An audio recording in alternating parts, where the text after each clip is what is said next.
being here tonight. Because we have such a large group for this wonderful faith formation event, we're going to get started with the blessing of the food so we can get you through the line so everybody can grab a dinner. And we have Mr. Morgan. This is Father Joachim's dad. Has been slaving away in the kitchen for like 3 days now, preparing this Hobbit-themed meal. So let us begin with prayer. In the name of the Father, and of the Son, and of the Holy Spirit. Amen. And let us pray together. Bless us, O Lord, and these thy gifts, which we are about to receive from thy bounty through Christ our Lord. Amen. In the name of the Father, the Son, and the Holy Spirit. Amen. God bless our cook and cooks and all who helped make this night possible. Thank you.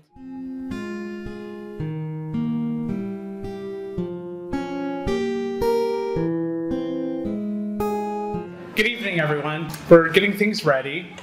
I don't know where my partner in crime is. I guess he's running a little bit late. So. A wizard is never late. What are we doing? All right, so I think we're good that everybody's, well ready to eat. I was joking with my dad who did the food, saying that this might be my God is Love homily. The Lord of the Rings is great. Have a good night, everyone. All right. But in all honesty, we had a lot of fun last year, and Father Barnabas and I pretty much decided that, well, we probably should do round 2. So the only thing is that he was sent down to Savannah. Sunny, hot, bugs eating you alive, Savannah. So I went down to retrieve him from that, torturous place, all right, and brought him up, and we got in last night at 11 p.m. So if we fall asleep, just enjoy the food and have a good time, okay? And you could go through the slides. All right, so what we're going to do is what we did pretty much last year, is that we're going to talk about a theme, and the theme is the Fellowships of Tolkien. So first off, why did we pick March 25th? Okay, does anybody know? Look at these pictures. I see some people like it's a Catholic response. If you know it, you get a plenary indulgence. If you know what a plenary indulgence is, you get 2 of them. He has no authority on this. Okay, so yeah, you have no power here. So we realize that Tolkien was Catholic, and although The Lord of the Rings is not a Catholic work, Catholicism influenced it. So when you realize that the Fellowship leaves on December 25th to start the destruction of the ring, it is on March 25th that when Frodo has the ring, claims it for himself, and Gollum bites his finger off and is, haha, I have the ring, and he falls into the crack of Mount Doom, that the ring is destroyed on March 25th, okay? But we have a few things in our history, in our tradition, that March 25th is when the world was created. March 25th was when the Israelites left Egypt. March 25th, today, what we are celebrating is the Annunciation. So with Mary's yes, she allows, with her yes, this is amazing to think, that her yes allows for the world to be redeemed. That her yes is stomping the serpent's head. And then March 25th, the tradition is, that's when the crucifixion happened. And the crucifixion is the destruction of the ring. That when Christ died for us, he destroyed sin, he destroyed death, and he gave us life. So when I told Father Barnabas that, looking at the dates, I'm like, March 25th is a Saturday. And his response is, we got to do it. So that is the reason that we chose today. Also, for people that are fans of Tolkien, today is also Tolkien Reading Day. And every year they pick a theme to have people read and present on.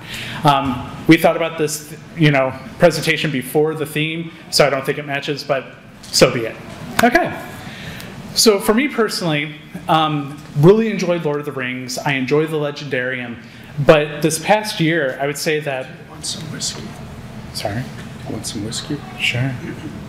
So Go on. Go on. Oh, you're gonna. Oh, sorry. I'm stealing. So in the Lord of the Rings, there's multiple beverages from the vine, and one of them is from the elves, which warms their hearts and keeps them going amidst despair. So I wanted to make sure that he was doing okay. There we go. Mirevoir. Another one is from the orcs, which is terrible, but at least it keeps you going. So whatever this is, it'll keep you going. Go on, Father Joe. Okay, so taking the time to learn about the man Tolkien and just being able to realize like the tragedy and the beauty of his life and how it is influenced his writings, that I would like dare to say that Lord of the Rings is not so much about, destroying the ring or anything like that, but it's all based on friendships and relationships.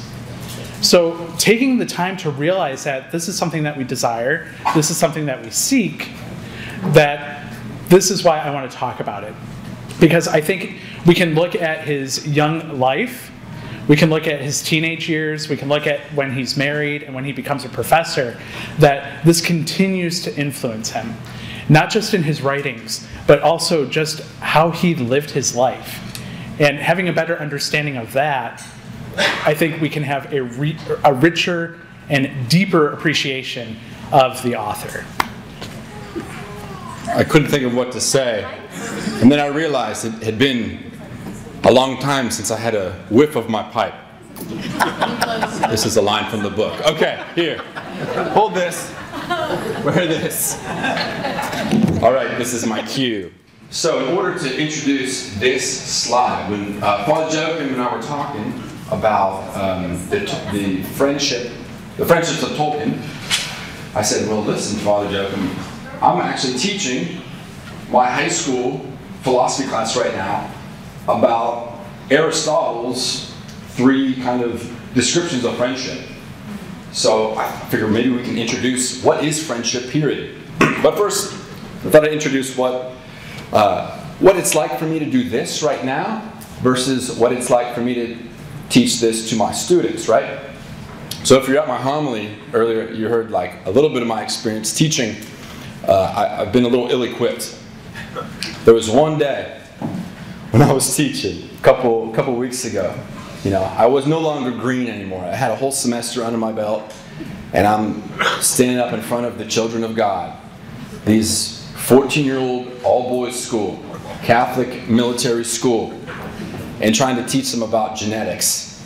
And we're doing Punnett squares on the board. I was, looking at one of the kids, and I was like, all right, I'm like, they say if you teach one person in the room, then you'll teach everybody and it'll be real good. I'm just going to teach you, and I'll let everyone else listen. Is that okay? He's like, okay. So I turn around to start drawing the Punnett square, and I look back, and he's gone. And I thought, okay, week 1 of being a teacher, I would have gotten all like, oh no, where is he? But I was already, so I said, fine.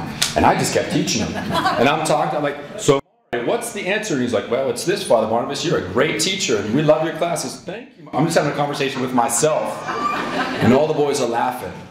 Well, Mario was sitting beside his buddy, on the floor, hiding. Well, as I'm seeing this, I look at the other side of the room, and on the other side of the room, there's a kid with his tie around his eyes, like a bandana, just in pain, why am I here? And I'm looking at him, okay, he's checked out too. So then I look in the back of the room. There was a kid in the back who, he found a meter stick, right? A big meter stick. And he's in the back with this meter stick, just doing this, like a sword, And as I'm watching all this happen, trying to teach them about genetics, I just fall over like this and I start laughing. Because I'm thinking, what has happened to my life? But I like to think about that, right? I'm going to segue this. I like to think that happened to Frodo and Sam and Merry and Pippin and all of the Fellowship, and really to each and every one of you. At some point in your life, you're like, what has happened in my life that I am where I am, in whatever this situation is. And I think that's the beauty of what Tolkien wrote, is that he wrote this fantasy story, but he wrote it in a way that kind of applies and speaks to something deeper in our hearts. But in particular, like Father Joachim said, through this gift of friendship. And so what I taught my boys in my philosophy class was that Aristotle had, he was concerned about not just like things high, pie in the sky like Pluto, right? But he was concerned about practical, what is the meaning of things? What is the best way to live my life? Concerned with things like virtue. And one of the virtues he was concerned with was friendship. How are we supposed to have good friendship? And he said that there's three main kind of places of friendship, kinds of friendship. One of them is called the friendship of utility, right? Utility. Now wait, bonus points, since I'm a teacher, here goes bonus points, so everyone wakes up. Up in this picture, which one is Aristotle? Anybody know? Yes. The one on my right. Right here with the blue? Very good, that's correct. Because the old guy, who's that? Plato? That's Plato, his teacher. Very good. Bonus points. Give her another blue ticket. Oh gosh. Anyway, so friendship of utility. That's the first kind of friendship that Aristotle talks about. Now, what I'm about to explain does still apply to what we're about to intro to you here. So this gives a good kind of groundwork for what we're going to share. So we all have friendships of utility. What are these? These are more or less co-workers, people that we just kind of have a shared mutual kind of situation of working with. You know, if you're in the back of the kitchen back there doing work, and there's somebody there and they're helping you do it, you have this kind of mutual friendship of utility, because we need to figure out how to get along with each other and to have a relationship in order to accomplish whatever it is that we have. But once that's done, like once we clock out of work, we're like, all right, see you later. We don't really have anything beyond that. So Aristotle says that's like one kind of shallow level of friendship. But then there's a deeper level, friendship of pleasure. So imagine you have a coworker who's like, all right, well, we get along at work well enough, and one day we find out that you like the Steelers. I like the Steelers. That's great. We like the Steelers. You want to watch the Steelers together? Okay. You like Iron City beer? I like Iron City beer. You know, these are like your drinking buddies, your friends that we stereotypically talk about that you share interests and pleasure with. Like a fishing buddy, somebody you can talk to, and just enjoy time with. But the limiting thing here is you don't really know them that well. I mean, maybe you do a little bit after one too many beers and you start sharing things. But this is just a friendship of pleasure. We just enjoy hanging out and having a little party together. But then, the last level down, Aristotle says the best and highest form of friendship is called the friendship of the good. Now he uses this philosophical term, the good, to describe that man, you have met somebody that really is seeking the good, just like you. And not just the good in general, but maybe your own good as well. Now as Christians, we would call this good God. That the deepest kinds of friendships we can have as Christians are really, eventually becomes with other people that also can keep up with us at the same level that we're trying to seek our faith as well. The same type of friendships that, someone is concerned about you as much as, if not more, than they're concerned about themselves. That they don't just use you to get work done, and they don't like just having a couple beers with you, but they will actually sacrifice for you. And you actually know them deeply. You are known deeply by them. The Fellowship of the Ring, as we'll see, I think really transitions from a friendship of utility, where it's all right, we got to go get rid of this ring, right? Check. To friendship of pleasure, where you see the hobbits are kind of friends, and that's cool, and then other factions, but through the mission they grow together. And I think they become a fellowship of the good. So I'm just going to give a quick biography of J.R.R. Tolkien, or as his friends called him, Jert, J-R-R-T, Jert, or Ronald. So I'm not going to keep on saying J.R.R. Tolkien, J.R.R. Tolkien. So Ronald. So he was born in South Africa in the late 1800s. His parents were English, but they lived in South Africa to, have a living. At the age of 4, his mom wanted to go back to England, and his dad was going to follow with them. But unfortunately, she just gets a letter that your husband died, we buried him. And she's like, okay, well, it doesn't make any sense to go back to South Africa. So she ends up staying in England. Now, the thing that I think is, sad is the only thing that he remembers about his dad is him packing the luggage with their name on it. That's the only thing he can remember. So they get back to England. They live with his mom's side of the family. And his mom does something that is ridiculous, crazy, and outrageous. She becomes Catholic. What? So this is, 1900s England. Catholics are not looked upon with favor, and her family is pretty much like anti-Catholic. So they're pretty much like struggling to just make ends meet.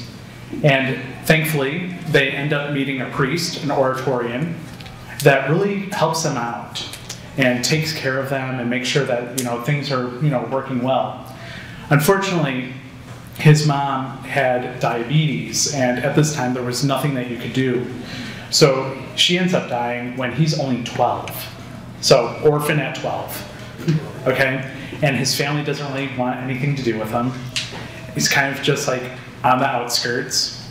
And his mom actually made the priest his guardian. So the priest makes sure that he and his brother Hilary are taken care of. They're living at a boarding house. And he's an intelligent man. His mom taught him like French and Latin, and he has just like a natural instinct with languages. The story goes that when he was younger, he wanted to write a story. You will notice that he loves to talk about dragons. Dragons. That's my Midwestern accent coming out, okay? All right. So one time he wanted to write about the green big dragon. Dragon. Okay. So, but his mom was like, no. It has to be the big green Dragon. So, with that, he stopped writing like at the age of 5 because he wanted to have a better understanding of language. So, we can give thanks to Mrs. Tolkien for giving him this desire to understand languages. So, his mom teaching him is pretty much the springboard for him to want to share stories and to learn languages. Okay? So, he's 12. He's going to boarding school. He eventually decides to, go towards, Old English and things like that. He starts a little group, and I'll refer to it as TCBS. It's the Tea Club, or I can't remember the full name of it. I always mess it up because I can't remember how to pronounce it. So we'll refer to that as the Tea Club. So he and 3 other students would get together to share stories, and they pretty much strive to bring beauty into the world. Also at this time, at the boarding house that he's living at, he meets a young woman named Edith. And I love this story. This, I think, is such a boss move. I love it. So he is in love with Edith, and Edith likes him. So they're living at the same boarding house. She plays piano and things like that. And, he's going on to study. And, they're like 16 and 18, 16, 19. And, they're teenagers, so they know it all. So they want to go on a date. Okay? So they decide that Edith will go this way. And then about 15, 20, 30 minutes later, Ronald will go that way. Nobody will be able to figure out that they're going to meet. Okay? So they go to a little tea house and have some tea and, be able to talk and everything. But the person that owns the little tea shop knows the cook who works with the housekeeper for the priest. So guess who got called out? And the thing is that Edith wasn't Catholic. Dun dun dun. Okay? So the priest pretty much said, you need to focus on your studies, and you can't talk to her until you're 21. So a few times he does slip, but he waits until his 21st birthday to write her a letter. And he pretty much says, I love you, we need to get married. Mails it on his 21st birthday. He gets a letter back, I'm engaged. Well, Tolkien wasn't going to let that stand in his way. He goes and meets with her and convinces her that you do not love that man. You're just marrying him out of convenience. You need to be marrying me. That day, she breaks up the engagement and is engaged to Tolkien. Wow. It ended on good terms. It was understandable and everything, but they ended up getting married, going through World War I together, World War II together. Tolkien being eccentric, like he was all over the place. A professor at Oxford, and they had 4 children together, but they had such great love, and we will get into that in a little bit. Also during this time, he becomes a professor at Oxford, and he starts a club called the Inklings. So, I would go into more detail. I'm just touching on things right now. I'll go into more detail. So with the Inklings, the 2 most well-known are Tolkien and C.S. Lewis. So we'll discuss their relationship in a moment. Okay, I look at the TCBS as the Hobbits. Now, if you know anything about Tolkien, he hates allegory. Okay, so we cannot take like Sam was Tolkien, Frodo was Christopher. So realize that's not what I'm trying to say. Okay, but we realize that these 4 hobbits are able to bust each other's chops. So when you read the first book, they just make fun of each other. Like, they'll make fun of Pippin. Pippin's always the pinata. They'll make fun of Frodo. They'll make fun of Sam. But there's a brotherhood there. And the thing that really interests me with those 4 hobbits is that they will stick together through thick and thin. That we will see that I'm going to have Father Barnabas read this in a moment. So just like the same thing with the TCBS, their whole mission, their whole purpose was to bring out beauty in the world. You have to realize that they were growing up at the time that World War I was about to break out. So they're seeing chaos. They're seeing their world fall apart. And they're hearing about men being sent out to mainland Europe where there's mustard gas, machine guns, and just horror. And to realize that with some of these people, they had the idea of sending everyone from the same town into the same area of battle. So some towns lost a whole generation. So all of them end up going to war. So I'm going to have Father Barnabas read this letter from one of his really good friends. We'll refer to him as Smith.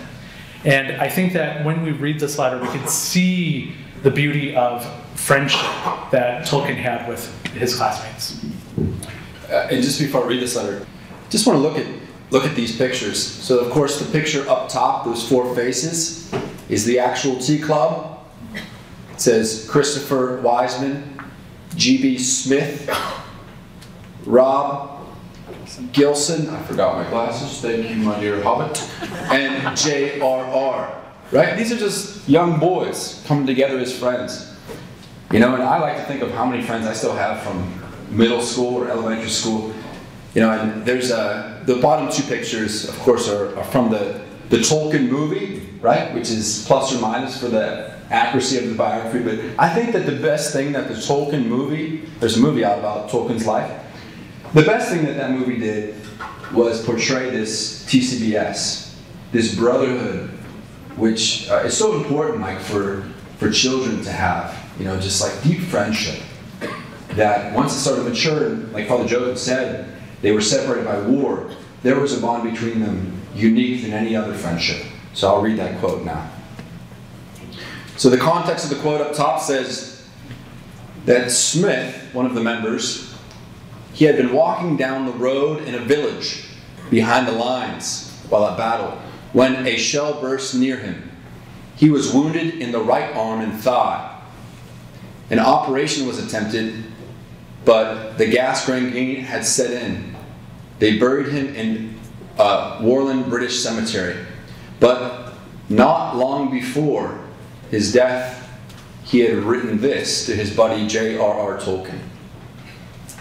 Quote, "My chief consolation is that if I am scuppered tonight, I am off on duty in a few moments, there will be still left a member of the great TCBS to voice what I dreamed and what we all agreed upon. For the death of one of its members cannot, I am determined, dissolve the TCBS. Death can make us loathsome and helpless as individuals, but it cannot put an end to the immortal four. A discovery I am going to communicate to Rob before I go off tonight. And do you also write to Christopher?" Christopher was Tolkien's son. "May God bless you, my dear John Ronald, and may you say the things I have tried to say long after I am not there to say them, if such be my lot. Yours ever, G.B. Smith." This is a beautiful letter written from one deep friend to another, soon before his own death. This is the type of friendship that Tolkien had within his heart as he wrote The Lord of the Rings. And as I mentioned, this group had an artistic bent. So some of them wrote, some of them did art. So Smith actually wrote poetry. And Tolkien was able to get it published. So after his friend died, he, if I remember correctly, went to his mom asking permission to publish it. So he saw the good in his friend and was able to bring that forth. And it's helpful to know these backgrounds, just like it's helpful when you get to know anybody in friendship. This is applying not just Lord of the Rings now, but whenever you're trying to get to know each other as friends more deeply, if you want to get to know someone, just ask them questions about himself. Because believe it or not, talking about yourself is your favorite topic. And as we get to learn more about Tolkien, it's helpful to understand more what we're receiving in this great tradition of the Lord of the Rings by this great Catholic author. If you go to the next slide, that background that Father Joachim just gave you helps put into context what Father Joachim is about to explain to you, what you see here. So this past summer, it was in August, Marquette University has manuscripts from Tolkien. I don't know how they got them, but I think that we should invade and take them. If anybody wants to join, we'll have a sign up after the talk. All right. But I got to see actual stuff that he wrote. And this one here, nearly killed me. Because this is when Sam and Frodo meet after the destruction of the ring. And if you notice at the bottom, you'll see this smudged ink. Because he was crying. So, realizing, I know that Tolkien was anti-allegory, but for me personally, I can't help but imagine him thinking about his friends. So he lost 2 friends out of the TCBS. So I can't help but imagine him hoping and wishing that he was able to save them. So realizing that this was written, the Lord of the Rings was written in different increments. mostly in the 40s. So, this is like 20, 30 years later. And just knowing that his tears were falling freely as he wrote about Sam and Frodo meeting again. So once we kind of realize like the sensitivity of this man and the beauty that he put into his work, like you can't be untouched. If you are, you might need to check your heart, okay? But it's just really realizing that impact and like seeing it in person. I controlled myself and didn't break the case and steal it. But it was just like, that was probably the most impactful thing at that whole exhibit. And they had illustrations, they had other things, but that was the thing that like hit the hardest. And then of course, just a word, for those of you that are familiar with this scene between Sam and Frodo, you know the power of the line that Sam says to Frodo. Of course, Sam recognizes that he cannot carry the burden of the ring for his friend Frodo. He cannot take on his own problems, his own burdens, but he can carry his friend. That type of friendship, I think, is something that each and every one of us is called to as Christians. Now, when you read Lord of the Rings, so really, this may be a surprise to some, but the movies cut some things out. I know. Like, they couldn't, film with like 1,000-some-odd page book. Okay, but after the Council of Elrond, so you can remember the scene in the movie, my axe, and my bow. Okay, so you can think of that. Well, they stayed around for a little bit because they were actually trying to figure out who to send. So we have Frodo and Sam. Originally, they were going to be the only two. Then Aragorn and Gandalf, and then Legolas and Gimli, and then Merry and Pippin were originally going to be sent back to the Shire to let them know and prepare.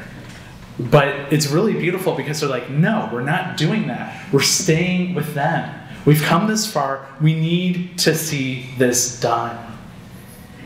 So this great quote, I think Elrond, that in this matter, it would be well to trust rather to their friendship than to great wisdom. Because the thing is that before this, Elrond says that Merry and Pippin don't know what they're getting into. And Gandalf responds, neither does Frodo. So to realize that they can plan every single step of the way, but it doesn't really matter, because if you don't want to, be a part of the group, like if you don't have this connection, it's not going to work out. And the thing that really also just hits hard, at this point, if you haven't seen the movies or read the books, sorry, spoilers, should have said that at the beginning, but okay. So the Fellowship breaks, okay, and Frodo and Sam end up together, and Merry and Pippin, all right? So Frodo and Sam end up with Gollum, and they're working their way to Mordor, and Merry and Pippin end up working with the Ents, Treebeard, who I will tell now and later is based off C.S. Lewis, which I think is hilarious. I'll get to that more later. So Merry and Pippin wake up the Ents, get them to attack the White Wizard, and take care of that problem. But then Merry and Pippin get split up. And when you read the book, both of them are, I wish Merry was with me, or I wish Pippin was with me. So even though they're on their separate missions, they don't forget about each other. And you might remember that Merry is the one that stabs the Witch King, and the Witch King is killed by Éowyn. And it's Pippin that goes out into the field and is able to find Merry. He doesn't give up hope. So again, that deep bond of friendship is really beautiful. So to realize that, yes, we can plan everything out, but things seem to work out so much better when there's a relationship, when there's a friendship. So that is something that I will just say, is that we see with the hobbits that they can be kind of, busting each other's chops, but when push comes to shove, they will lay down their lives for one another. And that's the true beauty and goodness of their friendship. And just on like a light note, but kind of interesting as well, in the production of this movie that happened so many years ago, these four guys have still remained very close friends to the point where there's like a Hobbit group chat, you know? Could you imagine sliding into that group chat? Like, oh my gosh! The two Merry and Pippin have started a podcast called The Friendship Onion. It's called The Friendship Onion, the podcast, where they talk about random stuff. But mostly, and it's great because they, kind of applies to this quote, they really don't rely on wisdom because they don't have a whole lot planned out in their podcast. They literally just kind of banter together. And for those of you that like podcasts, it's helpful to learn content. But when you hear people, just talking about stuff that are actually connecting friends, you're kind of drawn in. Really in the same way that if you think of any friend that you have, most likely you met them maybe because of another friend. And there's nothing more beautiful than being drawn, having friendship not just stay isolated by itself, but drawing in other friendship. And I'll tell you what, in terms of, my buddy Bob, say hi Bob. My buddy Bob is sitting right there from college. He was the type of guy, whenever I was in college, was kind of a freshman, just looking for who's going to be my friend, And I had only those first two levels of kind of utility and seeking pleasure friendships. But Bob recognized in me that I was looking for a friendship that had to do with God. And I'll tell you what, there's a lot of people out there looking for somebody that will be their friend that also loves God. That they don't have to kind of like stay in the closet with their faith. But the deepest and most beautiful friendships that you will have are those that are oriented toward the good. In this case, toward God. That Bob's oldest daughter is my little goddaughter, Lucy. And I'll tell you what, I feel like my friendship with you, Bob, even in this stage of life, is even closer than if we would have destroyed the ring. All right, next slide. Okay, so as I mentioned earlier, Tolkien, got married to a woman named Edith. They had 4 children, and thanks be to God, one of the children, Christopher, if we did not have him, we would not have the majority of the stuff on Lord of the Rings.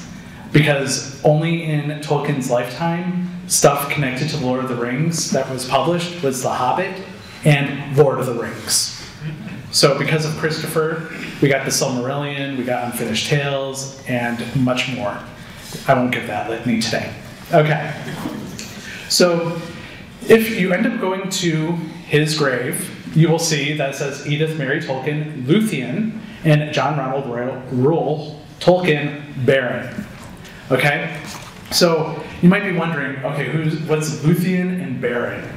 Okay, so this is in his stories of the Silmarillion. So this is ages before Lord of the Rings. Baron and Luthien is the longest part of the Silmarillion. So quick snapshot, okay? Baron is a man, and he was attacking some orcs, and being attacked, he ends up running away, and sees a beautiful elven woman dancing in the woods and everything, and he falls in love. She's an elf, he's a man. Can I make it any more obvious? Okay. You would only millennials will get that reference. Okay. Anyway, so he wants to marry her, but his dad's like, no. If you do, you have to do some outrageous task. And there are these magical stones called the Cimmerals. And they are being held by the Dark Lord, Morgoth. Okay, I'm getting in a lot of detail, so I'm sorry, but it's a good story. It's like if a Steeler fan wanted to marry a Ravens fan and his dad put him on a crazy adventure to prove he was a man. There we go. See? This is why I bring him back. So pretty much the elf dad wants Baron to be killed. Like, that's his hope. So he goes off on this mission, but Luthien goes with him. And they go through a bunch of crazy adventures with werewolves and things like that. But eventually he does die. And it's like after he gets the Silmaril, he proves his worth. Her dad is like, yeah, guy's pretty cool. And he ends up getting a mortal wound and dying. So he finds himself in the afterlife. And Luthien pretty much dies as well. And she's brought before, and we'll say angels to oversimplify. And she pleads her case. And they're like, well, you could either go on to the next world, and Beren, being a man, will go elsewhere because men and elves are different. Or you can go back and do it all again, but with no guarantee that anything will be successful. And she says, I choose that. So they end up being able to go back and live their life together. So I really love this story. And that's why Tolkien wanted Beren and Luthien on their tombstones, because he thought their love story matched theirs. And you can kind of see it, that like he had to work for it. Beren loses his hand by it being bitten off, but Tolkien had all fingers and everything. Okay, so. And Father Joachim, I think you definitely have to read just some of these points from this beautiful letter that J.R.R. Tolkien wrote to his son shortly after his wife died. Okay. I have at last got busy about Mummy's grave. The description I should like is Edith Mary Tolkien, Luthien. Brief and jejune, except for Luthien, which says more for me than a multitude of words, for she was, and knew she was, my Luthien. I hope none of my children will feel that the use of this name is a sentimental fancy. It is, at any rate, not comparable to the quoting of pet names in obituaries. I never called her Luthien, but she was the source of the story that in time became the chief part of the Silmarillion. It was first conceived in the small woodland glade filled with hemlocks in Yorkshire. In those days, her hair was raven, her skin clear, her eyes brighter than you have seen them, and she could sing and dance. But the story has gone crooked, and I am left, and I cannot plead before Mandos. That's the person that Luthien pleaded before. So I will say no more now, but I should like ere long to have a long talk with you. It is against my, and then he goes into that he's not going to write a biography, he never did. So, but what we see here is that he saw his wife as inspiration for what he felt was the greatest love story in all the stories that he wrote. And I just think it's really beautiful that he captured that moment, seeing her dance and sing, and put it to, pen to paper. So it's just a beautiful way of realizing that they had their arguments, they had difficulties. It wasn't, a fairy tale princess wedding. That, she did become Catholic, but she had a very hard time with it. That he was extremely intelligent and educated. She played piano. That, they were supposed to have people come over, and it was awkward for her. So, they kind of clashed at times, but they supported one another, and they truly did love each other. So, and they also had some fun. There is a story that they went to a fancy restaurant and had sugar cubes and were throwing it at people. Okay, so they had romance, but they had giddiness. That they had attention to detail and just were able to love each other. So if you want to know more, I would suggest getting his letters and also his biography, both edited and put together by Humphrey Carpenter. Well, very good. Well, now we'll turn to a commercial break.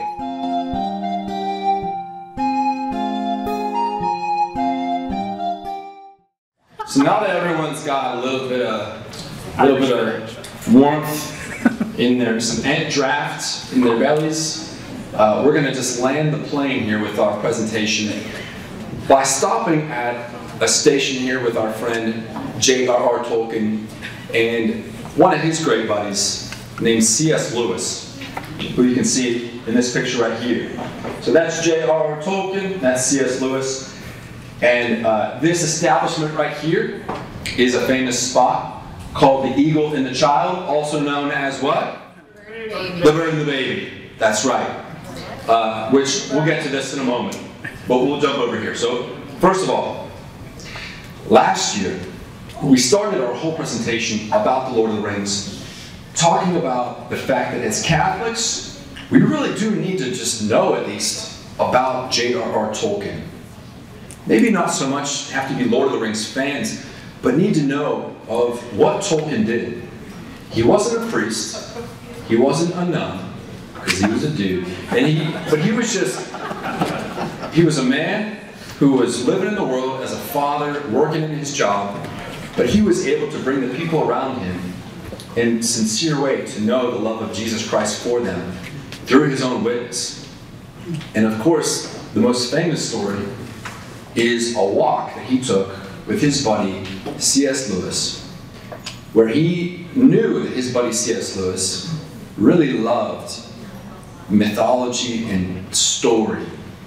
And it was through that through a long walk and talking through the night, and I'm sure a couple drafts of good beer, Tolkien really appealed to Lewis to explain to him how the greatest of all stories is the story of the gospel. And then of course the difference between the gospel and every other story is that the gospel story is true. Right? So anyway, not to get too into that, but it points to the relationship that Tolkien had with Lewis. That they met, it says, Tolkien met Lewis at a kind of a teacher's meeting at a local college near Oxford. And it was there that Tolkien kind of saw this young Lewis and thought, oh, this guy seems like, we could not just be professors together, but I would actually enjoy his company. He likes myth and story and things like that. So they got to know each other a little bit through work. And then it says that, and Joachim, I'll let you cue up some of these great quotes that are kind of funny between the two as I give the rundown. It says that they started a conversation, relationship. Tolkien, of course, was Roman Catholic, and C.S. Lewis was, well, more or less atheist, but kind of born and bred, like Anglican, of background. So they kind of had that separation a little bit. They're a little bit different in age, but they began to really spend time with one another. And they found in each other a type of friendship that you really can't force or put up on, you can't like advertise, like, hey, looking for a great friend that we can have deep conversations with, share hearts about, and like hang out all night and never get tired of each other's company. You can't really like advertise that. Scripture says that if you find a friend like that, it's 1 in 1,000. It's a great gift. And this was the type of friendship that these two had. But of course, there's some funny interactions between them as well that I'll let Father Joachim point out in terms of their story together. So C.S. Lewis explained his first interaction with Tolkien, like his first impression, as a smooth, pale, fluent little chap. No harm in him, only needs a smack or so. And the other thing, I can't find the direct quote, so I'm paraphrasing, is that Tolkien was in the language camp. He taught languages. And Lewis was in the lit camp. And he says that Tolkien broke 2 stereotypes. He was told never to... there we go. Thank you, Father Barnabas. So he says, Tolkien marked the breakdown of 2 old prejudices. At my first coming into the world, I had been warned never to trust a papist, a Catholic. And at my first coming into the English faculty, never to trust a philologist, so somebody that studies languages. Tolkien was both. So it really amuses me that these two were different but similar. And the way that they were able to work together. So they were good friends, and they started the group called the Inklings. So it was hard to say who's a part of this group because sometimes people would come like every week. Sometimes people would come once a month. Sometimes somebody would just come up once and be like, not for me. And he and Tolkien and C.S. Lewis had a great sense of humor. I want to say that they would dress up as polar bears and chase people around. Okay? We know that Tolkien did dress up as a Viking and would chase people around with an axe, like you do. All right? So they had a great relationship. But the way I look at them, and again, I'm sorry, Tolkien, I'm doing some kind of allegory here probably.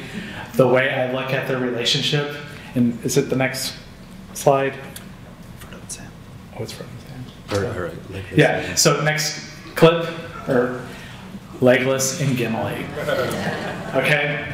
So if there's anything you know about Lord of the Rings, is that elves and dwarves don't get along, okay? And there's, good reasons. Some people killed other people, and, there were wars and stealing. And that's where we see that they have these issues. But we can also see that with Tolkien and C.S. Lewis, that at first they were kind of like guarded. And we see that with Legolas and Gimli. But eventually, it's rather amazing that they're able to, realize that their differences are not a reason not to be friends. So for C.S. Lewis and Tolkien, what happens is that Tolkien had an idea for the language and lit department, and he needed C.S. Lewis to be on his side. So C.S. Lewis is like, yeah, let's go for it. Let's do this. And they start having a friendship. And the thing that I really love about their friendship is that they would challenge each other. So Tolkien decided to challenge C.S. Lewis. He's like, write a science fiction book. And that became the Out of a Strange Planet, I believe, trilogy. I personally haven't read it. I've read, Chronicles of Narnia. Okay. And then Lewis challenged Tolkien to write a time travel story, which started to have some of the aspects of Numenor, which is what Aragorn, where his family comes from, so the king, about a father and son traveling in time. And the thing that was really cool, though, with all this is that they would get together and share their stories. And again, we give thanks to C.S. Lewis because he was one of the few people besides Tolkien's family that read Lord of the Rings, that read the Silmarillion, that gave feedback.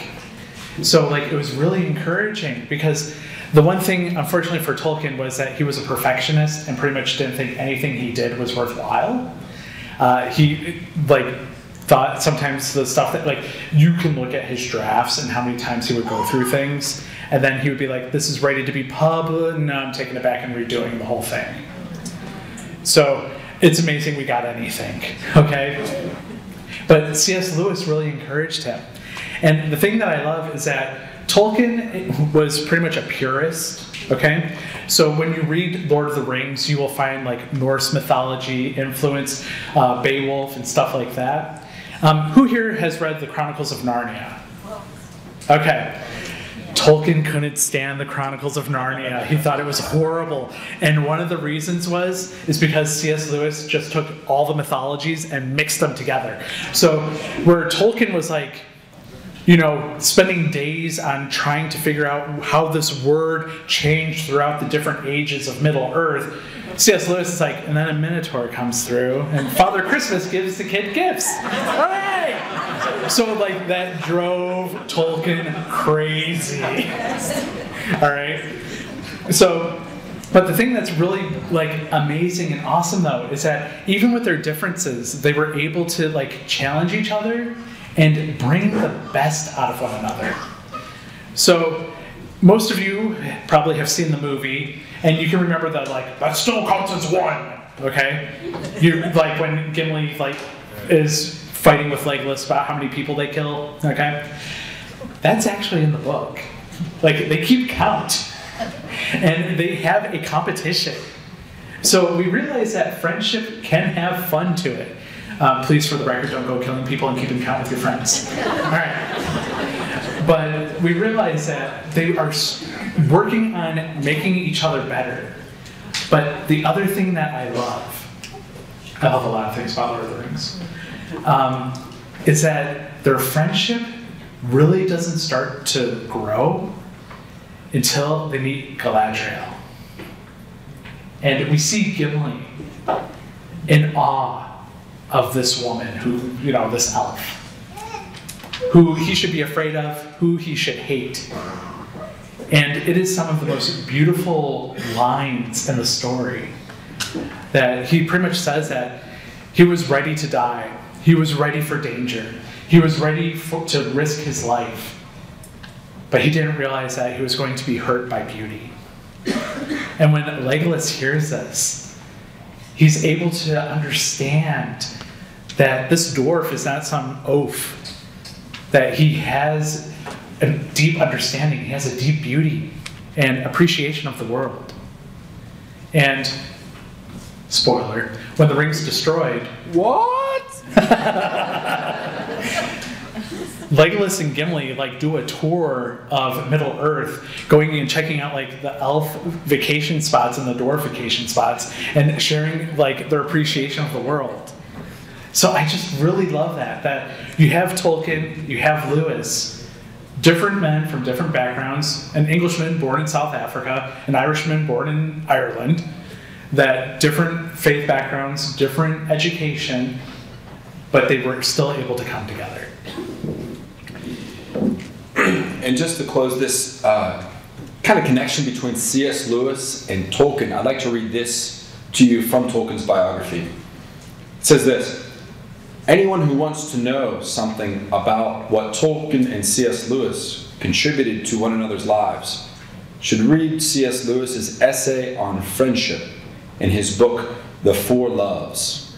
So if you're looking for a book to read, you may now write down on your phone, The Four Loves. Here in this book, it all is an account of how two companions became friends when they discover a shared insight, how their friendship is not jealous, but seeks out the company of others, how such friendships are almost of necessity between men, how the greatest pleasure of all is for a group of friends to come in after a hard day's walking. Those are the golden sessions, writes Lewis, when our slippers are on, our feet spread out toward the blaze of our drinks at our elbows, when the whole world and something beyond the world opens itself to our minds as we talk, and no one has any claim or responsibility for one another, but all are free men as equals, as if we had first met an hour ago, while at the same time an affection mellowed by the years unfolds for us. Life, that is natural life, has no better gift to give, writes Lewis. And we can do the same by being intentional in our friendships. By saying, hey, let's get together and hang out and talk, have a drink, go whatever. Can you go back to the last slide real quick? This place up here, the eagle and the child, like Father Joachim said, this is the place where the Inklings, the four friends, C.S. Lewis included, and Tolkien, that's where they would come together and hang out and talk, have some beers, smoke some pipes, share their work and also share their hearts. This is like Eaton Park.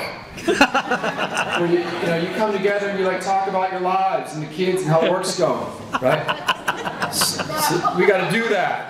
Okay, 2 slides from now. All right, so now we're going to transition from talking about some examples of Tolkien and stuff, and just, my biggest thing in seminary, I always got in trouble for. I'd be like, hey, so why does this matter? Who cares about this, right? But I don't know. I feel like that's a good question. So we're just going to share with you maybe a couple insights that we see in Lord of the Rings, Tolkien, and kind of our own thoughts, and then start having a conversation about what are some things that hurt and also help friendship. So Father Joachim, you start us off here. All right. So something that you see that's a danger is isolation. Okay? So this is different than I need some me time, things like that. We see isolation with Morgoth or Melkor. He is the big baddie, okay? Worse than Sauron. And the creation story, Tolkien uses music. So pretty much the God character starts singing. And then these beings that are angels start singing. And it's beautiful music. So it's like, but then there's one that's, and the God character is like, okay, changes the tune, makes it beautiful again. But then, so we have this one character that doesn't want to work with others. And his whole thing is that he just wants to dominate and destroy. So he doesn't care about relationships. He doesn't care about, beauty. He just cares about power. So with isolation, usually when you see a character kind of like going off on their own, it's a bad sign. So you can think of Gollum. You do a much better Gollum than I do. I won't put him on the spot. How much did you drink? Enough? No. We have the Mirevoir up here. So you can think of Gollum, that he's been isolated for 500 years, if I remember correctly. I'm bad with numbers. You all know this at this point. That's why I don't do bills. Okay, so he's been under a mountain pretty much for like 500 years. Okay, he talks to himself in third person. All right, so we realize that he has hobbit qualities, but he lost them because he's not able to interact with others. So the thing is that even when you read the stories of the hermits, they're never completely and totally alone. That people come out and seek them out. That people come out and talk to them. So the thing is that isolation is dangerous. Taking time to be by yourself is okay.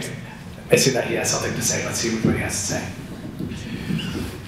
Sorry, I just kind of stand here and I'm listening to him like, that's really cool, kind of like you guys are. But then I'm close enough where I can steal the microphone and be like, I have an idea about that too. In The Lord of the Rings, there's a great scene where Frodo decides he's not going to be a burden to the rest of the Fellowship, right? So what's he try to do? He tries to go off by himself. He's not trying to isolate or be like, I don't like these guys anymore. He actually loves them so much, but he does not want to be a burden to his friends.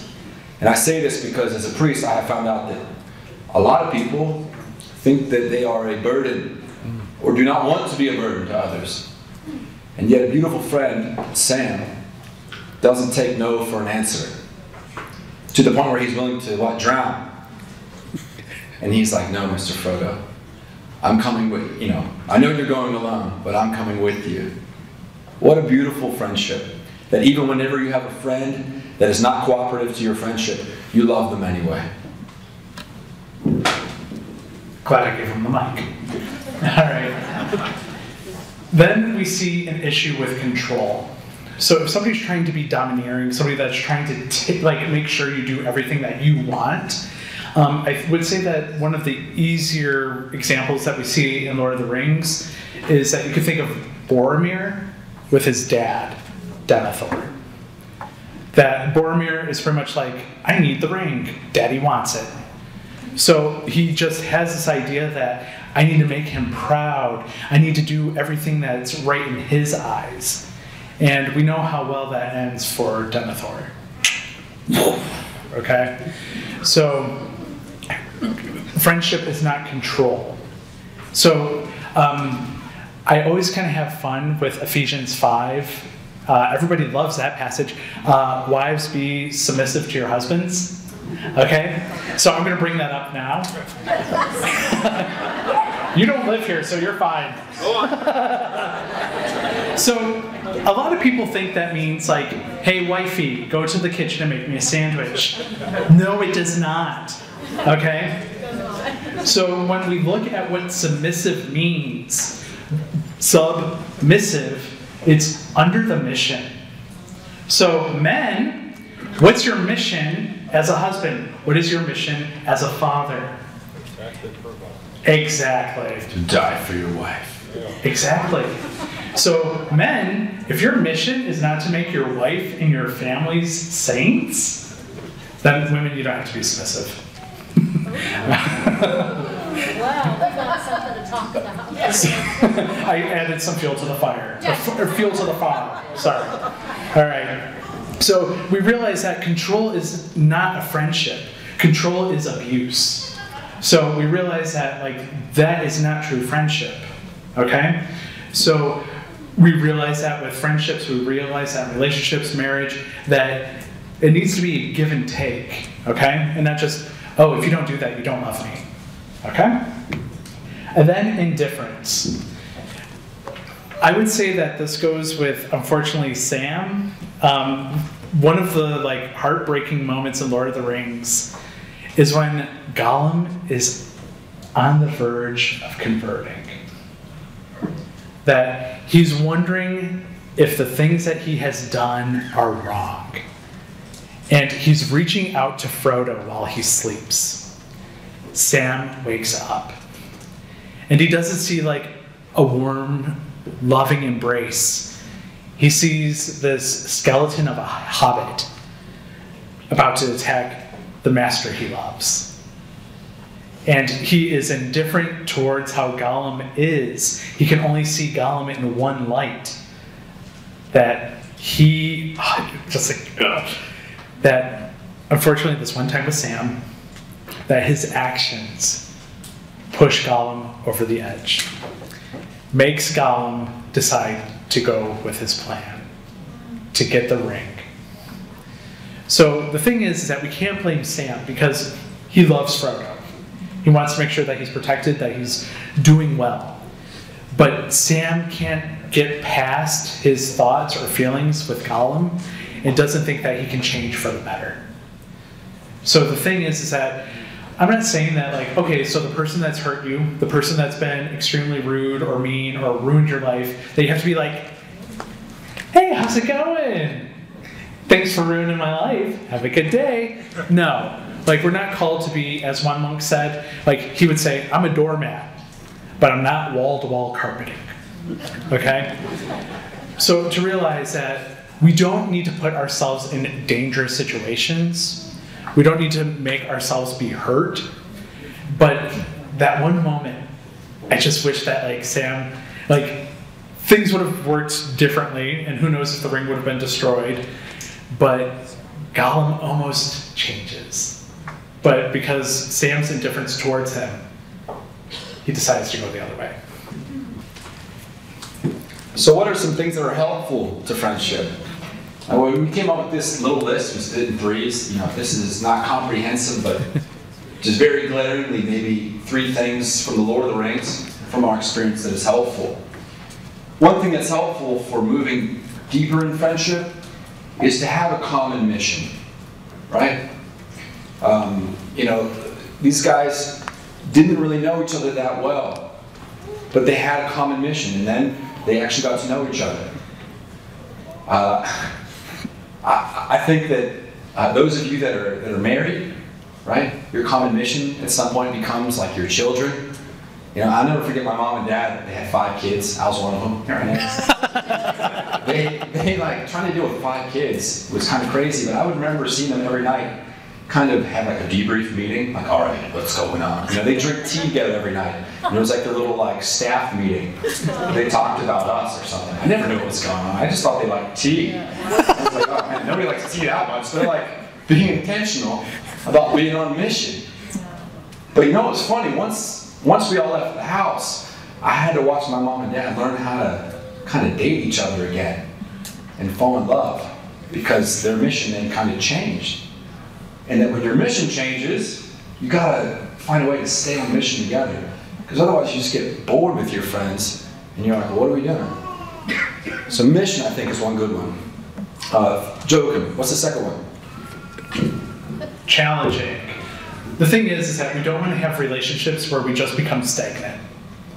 That, I know you're a jerk, but you're not going to change, so what's the point of working on it? So we want to, challenge each other.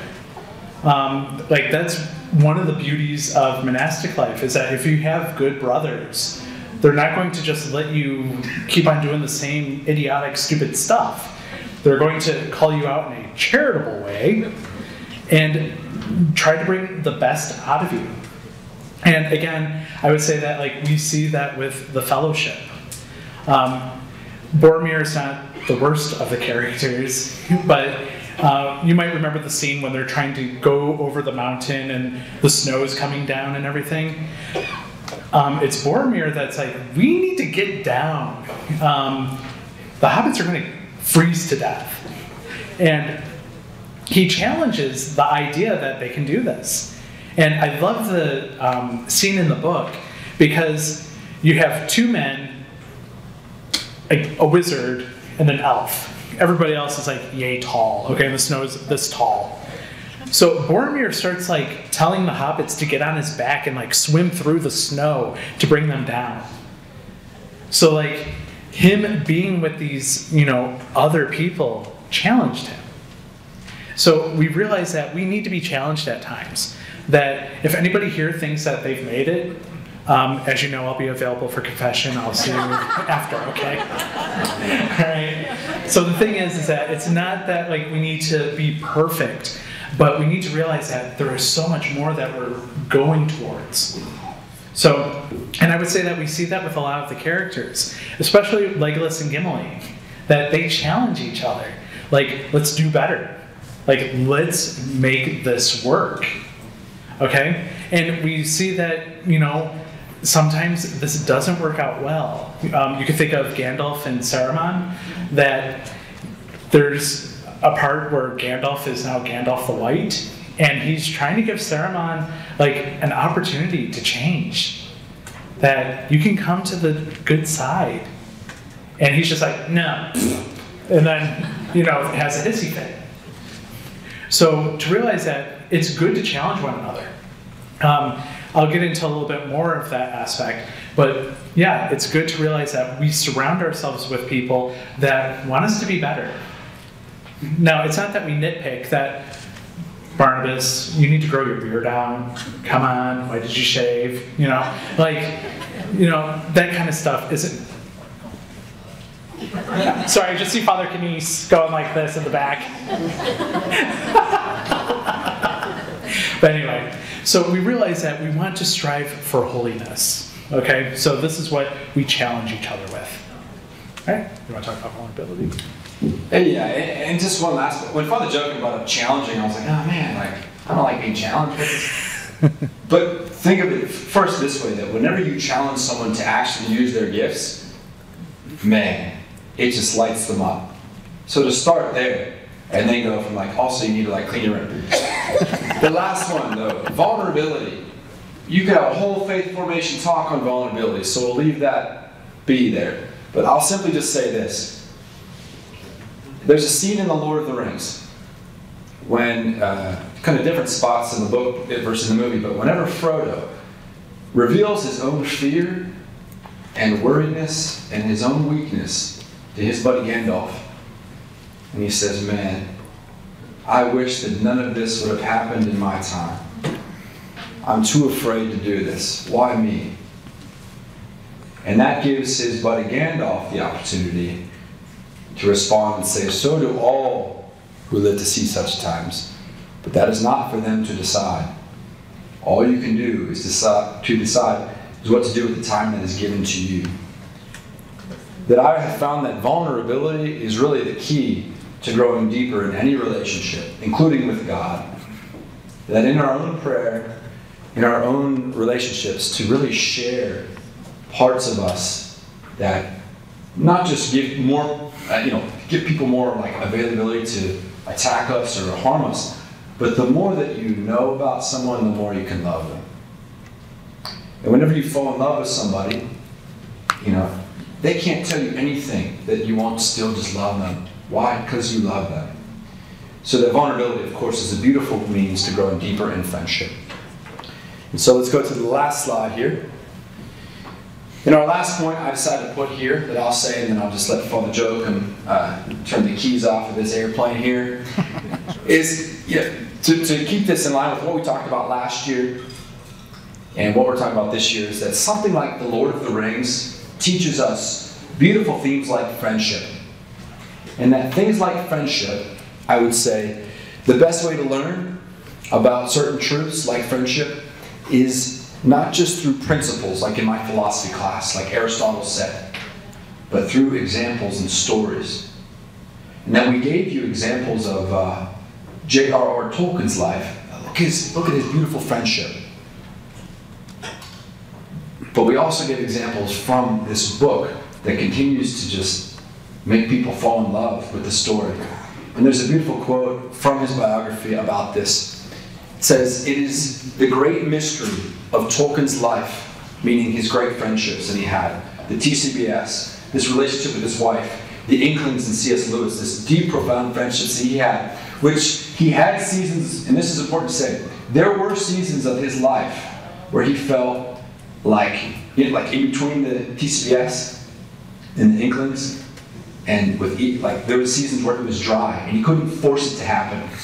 He had to wait, right? And that's why C.S. Lewis was such a gift to come back. And he's like, oh, this is like one of my TCBS brothers again. It's the great mystery of Tolkien's life, and we shall understand little of it if we try to analyze it. At the same time, if we have ever enjoyed a friendship of that sort, we know exactly what it's about. And even if that fails us, we can find something of it expressed in the Lord of the Rings. All right, so why did I want to talk about friendship? What's the point? The whole reason that I find Tolkien's life, his legendarium, his writings interesting is because of the relationships. Yes, I do enjoy, the magic. I enjoy the languages, the history, the mythology, but it's the relationships. And as being Catholic, the thing is that what I try to stress again and again is that no one is getting to heaven by him or herself. For me, reading his stories is similar, not exact, but learning about the saints. At this point, you know that I preach on two things, saints and confession, all right? But the reason I stress this, the reason I beat you over the head with it, because I do, all right, is to realize that look at this community that we have, okay? I know that people from Beaver County, you know each other from day one, okay? Probably since conception. All right? As I heard from one person, I won't point her out, you're either related or you dated. Okay? So the thing is, this is what I put before you. You're able to share recipes, you're able to share food, you're able to share good times. But are you able to share your faith? Are you able to realize that we are called to give something so much more than what we can even fathom or imagine? That, yes, the fellowship were able to work together, and at the end, they destroyed the ring. They finished their mission, and for most of them, the friendship continues.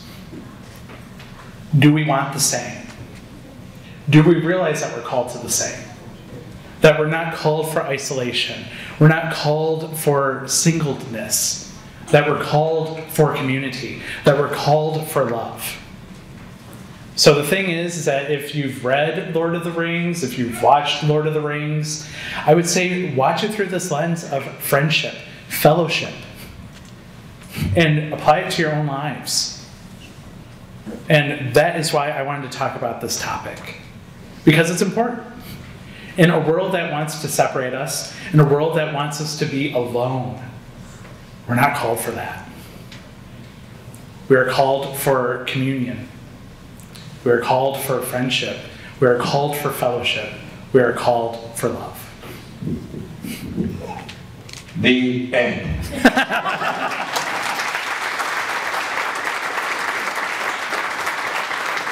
Okay, so in order to get your lovely basket and hop on the ship into the West, we have to field a couple questions first, if anyone has any burning questions. So this is the time to ask a question.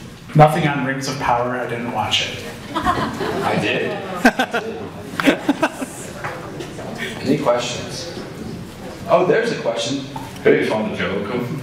You talked about C.S. Lewis. Did J.R.R. Tolkien write in any characters that he thought was C.S. Lewis? Good question. Let's see what happens. I did mention that, didn't I? So C.S. Lewis and Tolkien did characters based on each other's personalities. So if you read The Lion, the Witch, and the Wardrobe, you have Professor Kurt Diggory, so the one in The Magician's Nephew that discovers Narnia.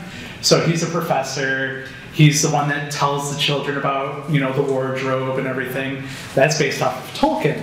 And then also in his Out of the Strange Planet trilogy, the main character is a philologist. So I wonder who that could be. And then Tolkien, paid the compliment back by making C.S. Lewis Treebeard. So if you've seen the movie, Treebeard is the one that talks really slow, because C.S. Lewis talked extremely slow. So I just would love to see that interaction of C.S. Lewis being like, Tolkien, I put you in one of my books. You tell the children about Narnia. You're the one that has the wardrobe and all this and that and the other thing. And then Tolkien being like, yeah, I did the same. Oh, who's my character? A tree. But a really cool tree. But it's not really a tree, but it looks like a tree, but it's not a tree. It's a shepherd of trees. So I just think it's hilarious. Good question. Any other questions or comments or insights? Very good. Good. Oh, yes. Could you speak a little more about the history, the tradition of March 25th being about the Israelites leaving and the death of our Lord and all that? Absolutely.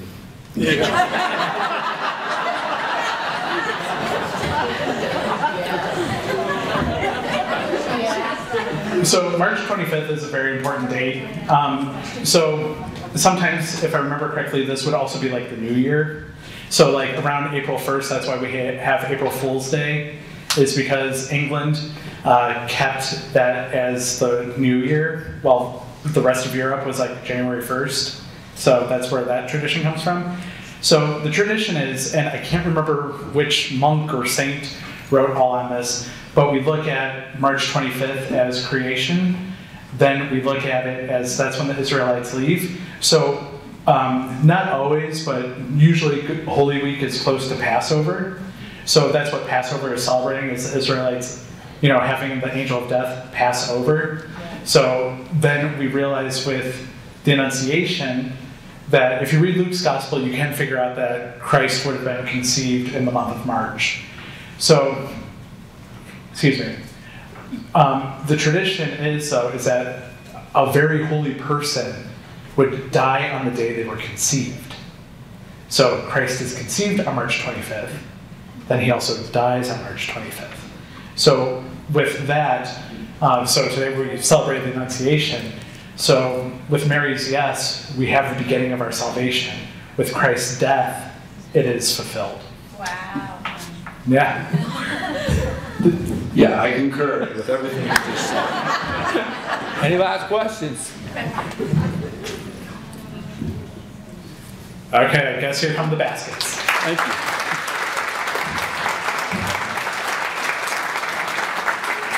And there's help by so many people who made this night possible. So thank you to everyone from the cooks, Mr. and Mrs. Morgan, for all that you did preparing the meal, for Trisha and Krista and Pia and Linda and Christy and Ashley and Jess and everyone who I probably didn't even get to list all the names. You guys are amazing. Thank you for making this night possible.